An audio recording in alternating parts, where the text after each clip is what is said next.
একটি গ্রামে একজন দরিদ্র মানুষ ছিল। তাদের ছেলের খুবই অসুখ ছিল। তারা একদিন কাজে না গেলে তাদের পেটের ভাত জুটত না। তাদের ছেলের জন্য ওষুধ আনতে পারত না। আজকে আমার শরীরটা ভালো লাগছে না, কাজে যাওয়ারও ইচ্ছা নাই, কি করি বলো তো? যাও কাজে যাও, কাজে তোমার যাইতে হবে। তোমার ছেলের অসুখ, তোমার ছেলের নিয়ে ওষুধ আনতে হবে। তারপরে ওই দরিদ্র মানুষটি তার অসুস্থ শরীর নিয়ে কাজে যায়। মানুষটা খুবই অসহায় ছিল, তাই রাস্তাতে হেঁটে হেঁটে যাচ্ছিল। মানুষটি একটি ধনী বাড়ির সম্বন্ধে যাইতেছিল। ঠিক তখনই অল্প ক্লান্ত হয়ে পড়েছে। তখনই একজন ধনী ব্যক্তি সেই মানুষটিকে দেখতে পায়। ওই মানুষটিকে ওখানে ওইভাবে দাঁড়িয়ে আছে, যাই গিয়ে দেখি তো। ও তুমি তুমি এইভাবে এখানে দাঁড়িয়ে আছো যে? তোমার কোনো সমস্যা হয়েছে নাকি, না অসুখ তোমার?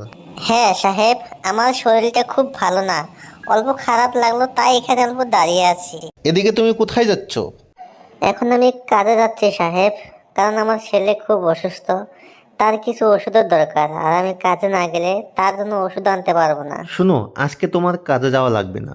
আমি অফিসে যাচ্ছি, আসার সময় তোমার জন্য কিছু টাকা নিয়ে আসবো, আর তোমার ছেলের জন্য ওষুধও নিয়ে আসবো। তুমি চিন্তা করো না। তারপর ওই ধনী ব্যক্তিটি ওখান থেকে চলে যায়, আর সেই দরিদ্র মানুষটি খুশি খুশি বাড়ি ফিরে যায়। কি হলো, তুমি বাড়ি ফিরে আইলা যে? তুমি কাজে যাও না নাকি? তোমার ছেলে ওষুধ কই? দাঁড়াও দাঁড়াও, আমাকে বলতে দাও।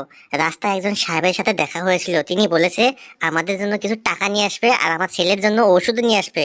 তুমি আর চিন্তা করো না, এখন থেকে আমার সমস্যা সমাধান হয়ে যাবে। তারপর ওই দরিদ্র মানুষটি সারাদিন আর কাজে যায় না। এদিকে ওই ধনী মানুষটি অফিসে আসে, অফিসে কাজে ব্যস্ত হয়ে যায়। বাপরে, আজকে এত কাজ! এই কাজ করতে করতে দেখি আমার রাত হয়ে যাবে। তারপর ওই ধনী ব্যক্তিটি তার কাজে ব্যস্ত হয়ে যায়। এদিকে এই দরিদ্র মানুষটি সে ধনী ব্যক্তির অপেক্ষা করে 1 ঘন্টা 2 ঘন্টা করে করে সারাদিন পার করে। সেই ধনী ব্যক্তিটি আর আসে না। এদিকে তার ছেলে অসুস্থ হয়ে পড়ে। বাবা, বাবা আমার ওষুধ কোথায়? আমাকে ওষুধ দাও। দাঁড়াও বাবা দাঁড়াও, তোমার কিচ্ছু হবে না, তোমার জন্য সাহেব ওষুধ নিয়ে আসছে। এদিকে সন্ধ্যা হয়ে যাওয়ার পরেও সেই ধনী ব্যক্তিটি আর আসেনি। সন্ধ্যা হয়ে গেল, সাহেব এখনো আসছে না কেন? আমার চিন্তা হচ্ছে, আমি এখন কি করব, আমার ছেলের ওষুধের দরকার। এদিকে দরিদ্র মানুষটি সারা রাত অপেক্ষা করে, কিন্তু সে ধনী ব্যক্তিটি আর আসে না। এদিকে ধনী মানুষটি অফিস থেকে এসে ক্লান্ত হয়ে পড়ে, তারপরে ঘুমিয়ে পড়ে। ধনী ব্যক্তিটি যখন ঘুম থেকে উঠে তখন হঠাৎ করে তার দরিদ্র মানুষটির কথা মনে পড়ে। ওহো, আমি না ওই দরিদ্র মানুষটিকে কথা দিয়েছিলাম তার জন্য কিছু টাকা আর ওষুধ নিয়ে যাব। তারপর ওই ধনী ব্যক্তিটি কিছু টাকা নিয়ে আর কিছু ওষুধ নিয়ে দৌড়ে যায়। দৌড়ে দৌড়ে যখন দরিদ্র মানুষটি বাড়িতে আসে তখন দেখে আমি খুব দুঃখিত, আমি আরো আগে আসা উচিত ছিল, কিন্তু আসতে পারি নাই। এই নাও তোমার টাকা, আর তোমার ছেলের জন্য কিছু ওষুধ নিয়ে এসেছি।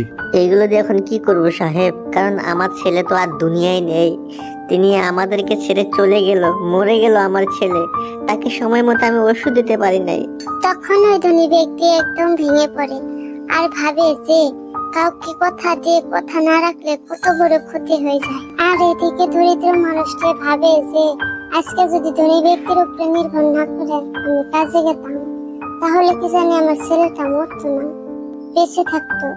মরাল অফ দ্য স্টোরি, কারোর উপরে এতটাই নির্ভর করা লাগে না।